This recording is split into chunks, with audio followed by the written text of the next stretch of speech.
ወይኔ ጉዴ፣ ወይኔ ጉዴ! ማመን ያቃተኝ የምር ማመን እና በቃ ጋይስ የቡራ ልጅ ሆኖ ተገኘ ነው የሚባለው ወይስ ምንድን ነው? እኔ ያልገባኝ ነገር ማለት ነው። በቃ የቡራ ልጅ ሆነ ማለት ነው። ይሄ አደጋ ነገር ነው። የምር አደጋ ነው፣ አደጋ ነው። በጣም ትልቅ ዱብዳ ነው የወረደብን። የምሬን ነው የምላችሁ። እውነት የቡራ ከሆነ በቃ ተያይዘን አለቅን ማለት ነው። አለቅን ነው የምለው። እና ውዶቼ ማለት ነው ስትገቡ በላይ ክግቡ ምን ብሎ እኔንም ደግሞ አበረታቱኝ ማለት ነው። ግን በጣም ከባድ ነገር ነው የወረደብን ማለት ነው።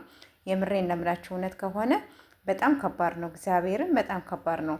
እንግዲህ ወይ እኔ ምረጪ ወይ ምን በይ ብሎ ሲጠይቃት እንግዲህ ሀይሚ ዞር ስትል ማለት ነው ወይ ከልጄ ጋር ልሁን ያለ አስባችሁታል? እንግዲህ የቡራ አመላለስ ወይኔ ምረጪ ወይ የሆነ ነገር አድርጊ ሲላት በቃ ወይኔን ምረጪ ወይ ልጄን ሲላት ወይ ማትመርጪ ከሆነ ማትፈልጊ ከሆነ እኔ ከልጄ ጋር እሆናለሁ ማለት ምን ማለት ነው? ግን ሳስብ ጋይስ ማለት ነው ድራማ ነው እየመሰለኝ ያለው እንጂ እኔ እውነት እኔ አይመስለኝም።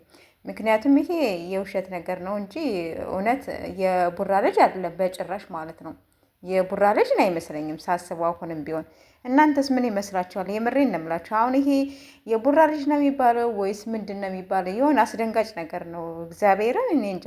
እውነት የቡራ ልጅ ከሆነ በቃ አስባችሁታል? ምን ያክል ሀይሜ እንደሚሰማት ምን ያክል። በዛ ላይ ደግሞ አስባችሁታል? እንግዲህ ሀይሚዬ ቅመምዬ የው እርጉዝ ነች ምንድን ነች? ኧረ በጣም የሆነ ይደብራል። የምሬን ነው የምላችሁ።